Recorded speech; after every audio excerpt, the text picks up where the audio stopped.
White mobs set fire to an entire black neighborhood and shot people as they ran from the flames, and the National Guard stood by and watched. East St. Louis, Illinois, July 2nd, 1917.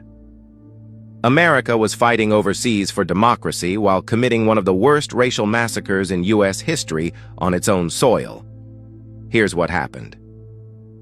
During World War I, thousands of African Americans fled the Jim Crow South as part of the Great Migration, seeking factory jobs in northern industrial cities.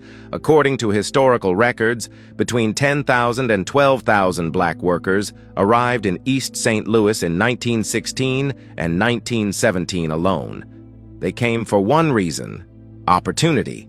White workers saw something different: a threat. In the spring of 1917, when the aluminum ore company hired black strikebreakers to replace striking white workers, the fury ignited. According to congressional investigation records, the rhetoric from city officials and union leaders turned deadly.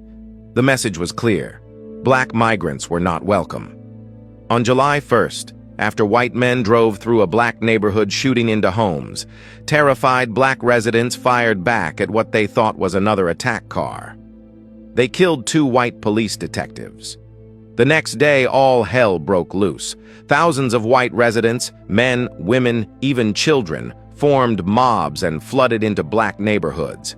According to eyewitness testimony documented in the Crisis magazine by W.E.B. Du Bois, the violence was methodical and horrifying.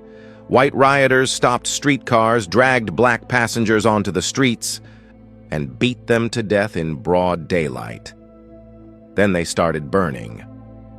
A reporter from the St. Louis Post-Dispatch wrote on July 3rd, "For an hour and a half last evening, I saw the massacre of helpless Negroes at Broadway and 4th Street in downtown East St. Louis, where black skin was a death warrant." According to historical documentation, white mobs cut the fire department's water hoses so firefighters couldn't save black homes. Then they set entire blocks ablaze. When black residents ran from the burning buildings, the mobs shot them: men, women, children. Some were hanged from lampposts. Others tried to swim across the Mississippi River to safety, only to be shot by white men with rifles positioned on the banks. The Illinois National Guard was called in, but according to congressional testimony, they were ordered not to shoot white rioters. Some soldiers reportedly joined the mobs. For 12 hours, the massacre continued unchecked. The official death toll? 39 black people, 9 whites. But that's a lie, and everyone knew it. The Illinois Attorney General estimated the real number was probably 100.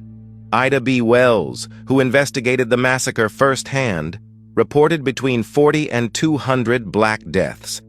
According to historical analysis, many bodies were never recovered, burned beyond recognition, thrown into the river, or hidden to suppress the true horror. 6,000 black residents were displaced. Property damage reached $400,000, nearly $10 million in today's money. When schools reopened in the fall, black enrollment had dropped by 35%. An entire community had been terrorized into exile, but something else happened. On July 28th, according to NAACP records, 10,000 black Americans dressed in white and black marched silently down Fifth Avenue in New York City in what became known as the Silent Parade, one of the first mass demonstrations for civil rights. They carried signs that read, "Mr. President, why not make America safe for democracy?" Marcus Garvey called it one of the bloodiest outrages against mankind. Theodore Roosevelt called it an appalling outbreak of savagery and nearly came to blows with Union leader Samuel Gompers for trying to justify the violence. W.E.B. Du Bois led the NAACP investigation. And here's the bitter irony. While America sent black soldiers to fight for democracy in Europe, white Americans were lynching, burning, and massacring black citizens at home. Congress investigated, issued a report blaming black migration as the cause, essentially blaming the victims. Most white rioters walked free. but a black doctor named Leroy Bundy got life in prison for allegedly causing the riot. The Illinois Supreme Court later recognized the injustice and freed him. Limited reparations were paid in 1921, mostly to white business owners. East St. Louis was a warning of what happens when economic fear meets racism and politicians look the way, and it was just the beginning. 1919 would bring the Red Summer, when dozens more cities exploded in racial violence. What's your reaction to learning about this? Drop it in the comments. If this is the first time you've heard about East St. Louis 1917, share this, because this is the history they never taught you. Follow for more truth.